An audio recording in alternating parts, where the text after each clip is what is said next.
ሊነጋ ሲል ክፍል አንድ። ሰላም እባላለሁ።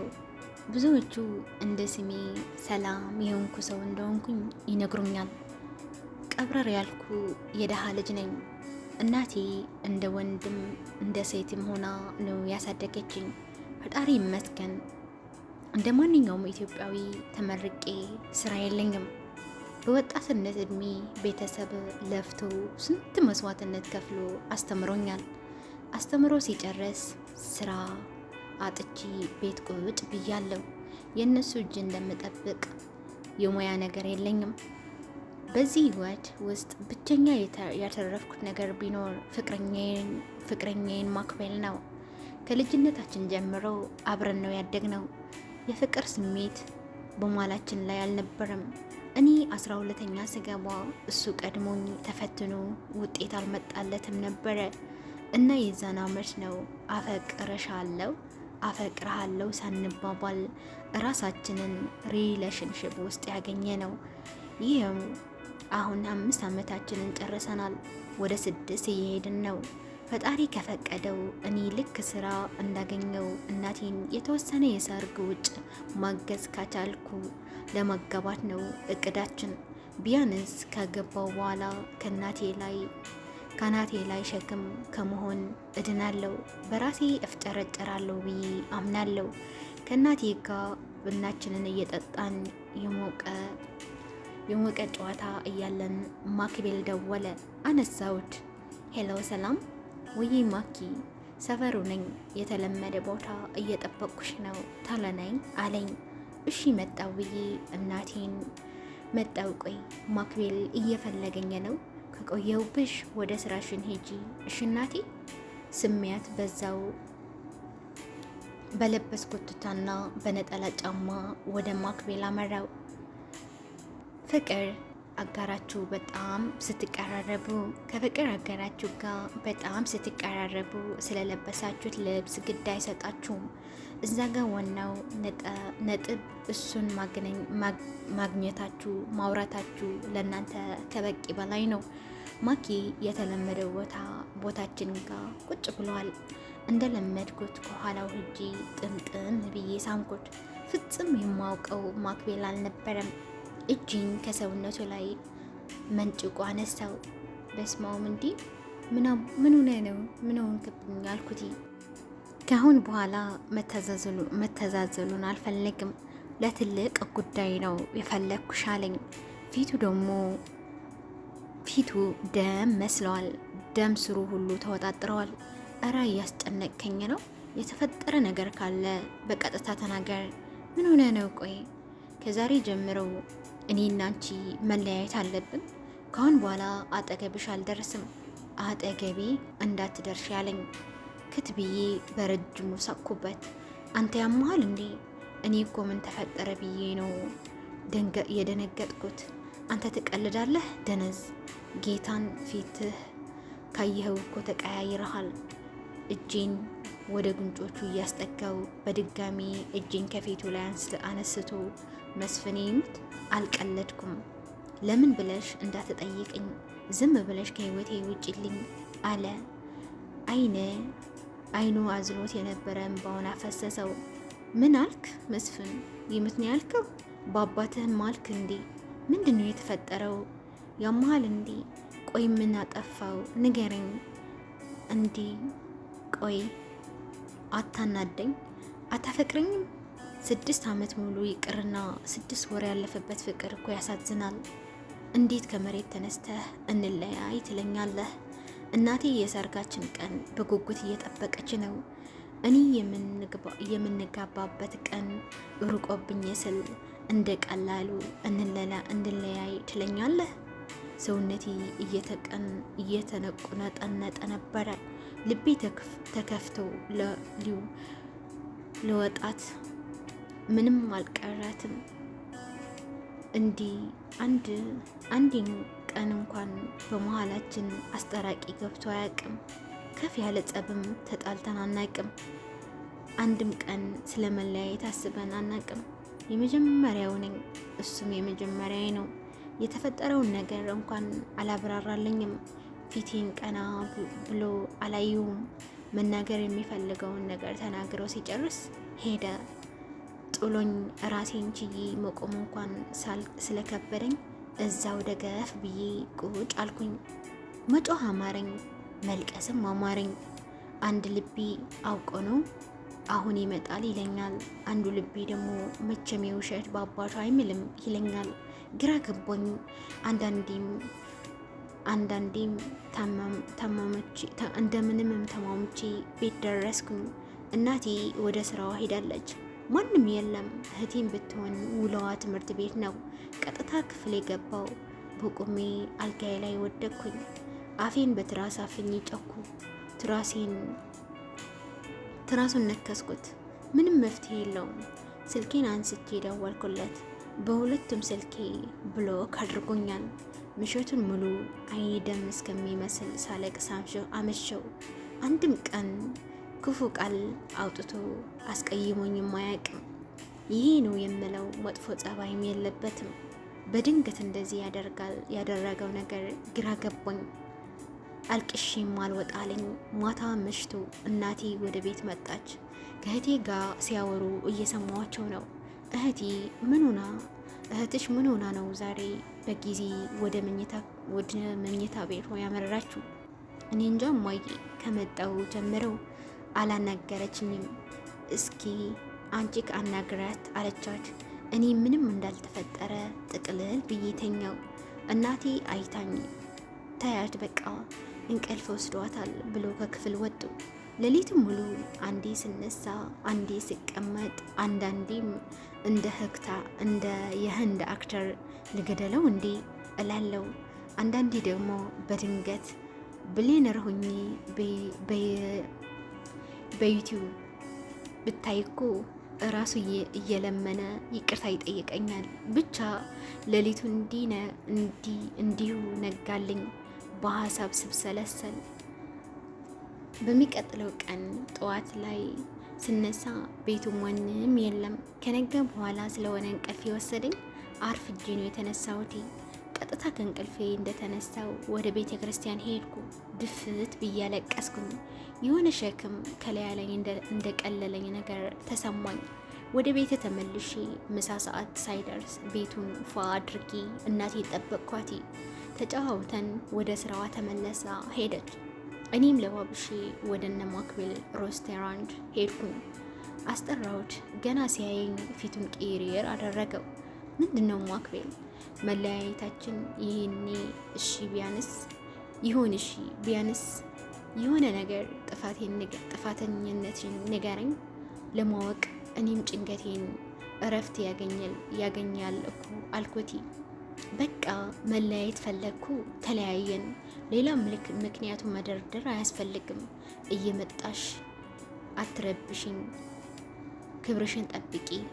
ይህኔ ተናግሮ በቆምኩበት ጥሎኝ ሄደ። እንባ እየተናነቀኝ ፊቴን አዙሬ ወደ ቤቴ ሄድኩኝ። ምሽቱ በሙሉ ከራሴ ጋር ሳልሆን መምሸቱን መንጋቱን ስለማይቀር መሽቶ ነጋ። ዛሬም በጠዋቱ ተነስቼ ወደ ቤተ ክርስቲያን ሄድኩኝ። ቅዱስ ሚካኤል አባቴ ለእኔ ካላልከው በቃ ከልቤን ከህይወቴን አውጣልኝ። አንተ የተሻለውን እንደምታዘጋጅልኝ ስለማምን አንተ እጠብቅሃለሁ። የራሴን ሰው እስክትሰጠኝ እሱን ግን አባቴ ከነ ትዝታዎቹ ከሀሳቤና ከህይወት ያውጣልኝ ብዬ ጸለይኩኝ። ወደ ቤት ተመልሼ እንደተለመደው እናቴን ምሳዬን ሰርቼ ቤቱን አጸዳድቼ ጠበቅኳት። ከሷ ጋር ተሳስቀን ልባችንን አውርተን ወደ ስራዋ ሄደች። ልክ እናቴ ሄዳ ለብቻዬ ቁጭ ስል ቀጥታ ሀሳቤ ውስጥ ይመጣል። አልጋዬ ውስጥ ገብቼ ቁጭ አልኩኝ። እንዴት ነው እሱን መቀበል ምችለው? ከብዙ ሀሳብ በኋላ በጭንቀቴ ውስጥ አንድ ሰው መጣ። የዛሬ ሳምንት ሂደን በጣም እያመመኝ ተቸግሬ ነበረ። ለመታየት ወደ ሆስፒታል አመራው። ልክ ከታክሲ ወርጄ የሆስፒታሉን በር ላይ ስደርስ ከአንድ ልጅ የሆነ ሰውዬ ብቻ አላትሞ መሬት ላይ ዘረረኝ። በጣም ደነገጠ። ወይኔ ይቅርታ በሀሳብ ተውጬ ነው። ተጎዳሽ የኔ እናት? በፈጣሪ ስም ደህና ነሽ? ብቻ ምን ልበላችሁ ተርተበተበ። ከወደቅኩበት አነሳኝ። ለጊዜው ትንሽ ቢያዞረኝም ያን ያህል ህመም ግን አልተሰማኝም ነበረ። ወዴት ነሽ? እኔ ምን ልርዳሽ አለኝ። ወደ ሐኪም ቤት ልገባ የነበርኩት ልጅ ወደ ቤቴ ነኝ አልኩት። እሺ ነኝ እኔ ልሸኝሽ አለኝ። እንኳን ለመነዳት ለመታየት በምታሳሳ መኪና ውስጥ አስገባኝ። ይቅርታ አላየሁሽም ነበር። እሺ ካመመሽ ወይ የሆነ የጉዳት ስሜት ከተሰማሽ ደውይልኛ ብሎ ቁጥሩን ሰጠኝ። ወደ ቤት ሸኝቶ ተመለሰ። ይኸው 1 ሳምንት ሙሉ ትዝ አላለኝም ነበረ። ዛሬ ግን ማክቤልን ለማስቀናት በአንድም ይሁን በ2 ቀን ይተባበረኝ ይሆናል ብዬ አሰብኩኝ። በሰዓቱ ስሙን አልነገረኝም ነበረ። ስልኬ ላይ የገፈተረኝ ልጅ ብዬ ነው ሴቭ ያደረግኩት። ያ በደንብ ለማስታወስ ያህል ማለት ነው። ስልኬን አንስቼ ደወልኩ። አያነሳም። ወዲያውን ስልኬ ከእጄ ላይ ሳላስቀምጠው መልሶ ደወለ። ሄሎ፣ ጤና ስጥልን፣ ሰላም ነህ? ምን እንዳልተበረተበኝ ፈጣሪ ያውቃል። አብሮ ይስጥልን፣ ሰላም ነኝ። ማን ልበል? ወይኔ ድምፁ ደስ ሲል። ከዛ ኮርኮሮ ማክቤል ተብዬ አንጻር ይሄ ይቅርታ፣ ሰላም ነኝ። ባለፈው ሆስፒታል በር ላይ ገፍትረህ የጣልከኝ ልጅ ነኝ አልኩት። አወቅሽ? ምን ነው አመመሽ እንዴ? እረ አይደለም፣ ሰላም መሆኔን ልነግረህ ብዬ ምናልባት ተጨንቀህ ከነበረ አልኩት። ቀልድ ማውራቴ ነው በእኔ ቤት። ግን በስትሬስ እውነት ለመናገር አስቤሽ ነበረ፣ ግን በሰዓቱ ስልክሽን አልወሰድኩም ብዬ ቢያማት ደውል ነበረ ብዬ ዝም አልኩኝ አለኝ። እረ አላመመኝም፣ ደህና ነኝ። ግን ከይቅርታ ጋር አንድ ነገር ላስቸግረህ ነበረ። ማለት ከተመቸህ ዛሬ ልንገናኝ ነበር። አንድ ጉዳይ ላወራህ ነበረ። አይን አውጣነቱ ከየት እንዳመጣሁት አላውቅም። ምን ነው? በሰላም ነው የፈለግሽኝ? አዎ በሰላም ነው፣ ግን ካልተመቸህ ችግር የለውም ተው በቃ አልኩት። አረ እንደዛ አላለም። አረ እንደዛ አላልኩም። ወደ ማታ አካባቢ ስራ ከጨረስኩ አገኘሻለሁ። ሰፈሩ ባለፈው ያደረስኩት ቦታ ነው አይደለ ብሎ ጠየቀኝ። አዎ እዛ ነው። እዛ ስትደርስ ደውልልኝ፣ ቀደም ብለህ ማለት ከተመቸህ አልኩት። እሺ እደውልልሻለሁ፣ መልካም ቀን ብሎኝ ስልኩን ተዘጋ። ቀኑ እየመሸ ሄደ። ከ10 ሰዓት ጀምሮ ስልኬን ሳነሳ ስጥል ቆየሁ። ልክ 11:50 ሲል ደወለልኝ። ውጭ ሰፈር መጥቻለሁ አለኝ። ኩው አልኩኝ።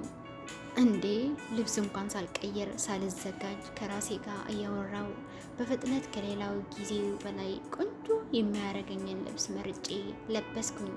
ፀጉሬን ከመጀመሪያው ተሰርቼው ስለነበረ ያን ያህል አላስቸገረኝም። ይቅርታ አስጠበቅኩ አይደለ አልኩት። የሴት ነገር የታወቀ ነው። በሰላም ነው የፈለግሽኝ?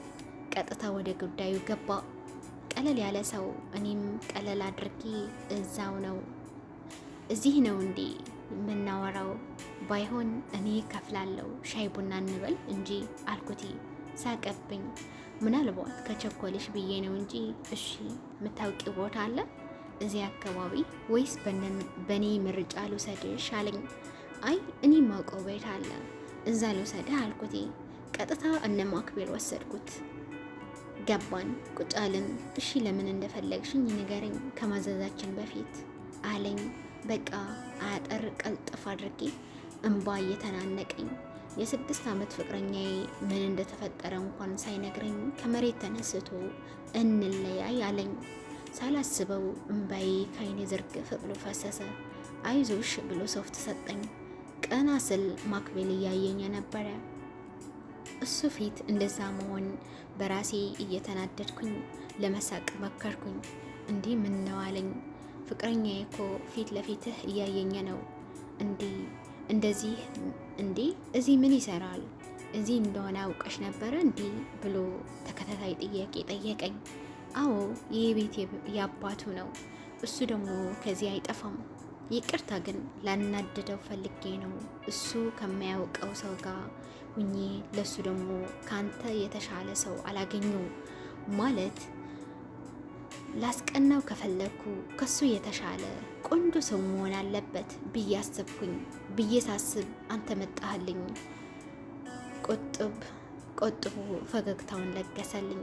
ሲስቅ የሆነ ብቻ የሚያስደነግጥ ነገር አለው። እኔ ምልሽ ካንቺ ምን አጥቶ ነው የተጣላሽ? መጀመሪያ ከኔ ምን ጎድሎት ነው የተጣላኝ ብለሽ ራስሽን ጠይቂ አለኝ። ማወቅ የምፈልገው እሱን ነው አልኩት እና ምግብ አዘን እንዘዝ አለኝ። አስተናጋጁን ጠራ ነው። እሱ የራሱን ምርጫ ሲያዝ፣ እኔ ደግሞ የቀድሞ ፍቅረኛዬ አብዝቶ የሚወደው ምግብ አዘዝኩኝ። እየተመገብን እያለ ላጎርስህ ማለት ካልደበረህ አልኩት። ምን ነው እያየሽ ነው እንዴ አለኝ። አዎ እያየኝ ነው። አይኑ ከኛ ላይ መንቀል አልቻለም አልኩት። እሺ አለኝ። ብዙም ደስ እንዳላለው ያሳውቃል፣ ግን የኔ አይን አውጣነት አጎረስኩት። በልተን እንደጨረስን በቃ እንሂድ አለኝ። እሺ ብዬ ተነሳው። እጁን ያስኩት። የሆነ የገባው ነገር ነው። ወደ ራሱ አስጠግቶ አቀፈኝ። ልክ ከበር እንደወጣን ልሸኝሽ አለኝ። ካላስቸገርኩ አልኩት። ደርሰን ልንወር ስንል ለካ እስካሁን ስሙን አላውቀውም። እዊ እረስቼው፣ ስምህን እኮ አልነገርከኝም አልኩት። የዛኔ ክት ብሎ ሳቀብኝ። እንዴት ስሜን እንኳን ሳታውቂ የጋበዝኩሽን ምግብ ትበያለሽ? ደግሞ ጭራሽ መኪናዬም ውስጥ ገብተሻል አለኝ። ከደበረ ይቀራል አትንገረኝ ተው ብዬ ፊቴን ዘፍዝፌ ባክሽ አታኮርፊ ልዑል እባላለሁ አለኝ። ስሙን መልአክ ያወጣልና ማለት እኮ እንዳንተ ነው። ብቻ በቃቸው አልኩት። እሺ ብሎ ሄደ። መኪናውን ከአይኔ ሲሰወር ወደ ቤት ገባው። ልክ ስገባ ማዘር ምን ነው ቶሎ መጣሽ ብላ ሙድ ያዘችብኝ። ሰዓቱን ሳየው 2 ሰዓት አልፈዋል። ትንሽ ካወራን በኋላ ወደ ክላሴ ገባው። ገደም ከማለቴ ስልኬ ጮኸ። ሳየው ማክቤል ነው። ሳቄን መቆጣጠር አቃተኝ። አላነሳው። ትንሽ ይበሳጭ ብዬ ዝም አልኩት። ድጋሜ ደወለ። አሁንም ዝም አልኩት። በአራተኛው ጊዜ ያነሳውት። ሄሎ አልኩ በመኳሳተር ድምፅ። ምን ነው ስልክሽን አታነሽም አለኝ። መጀመሪያ ሰላምታ አይቀድምም? ስልኩ ያላነሳውት ደግሞ ከፍቅረኛዬ ጋር ነበርኩኝ። ምን ነው በሰላም ነው የደወልከው አልኩት። ክፍል 2 ይቀጥላል። ሊነጋ ስል ክፍል 1 ይህንን ይመስል ነበረ። እንደወደዳችሁ ተስፋ አደርጋለሁ። አጋጣሚ ሆኖ ለቻናሌ አዲስ ከሆናችሁ ሰብስክራይብ በማድረግ ቤተሰብ እንድትሆኑ በትህትና ጠይቃለሁ። ሊነጋ ስል ክፍል 2 የሚመጣው ሳምንት ይዤላችሁ እመጣለሁ። ቸር ሰንብቱ። ሰላም ለሰው ዘር፣ ሰላም ለሀገራችን።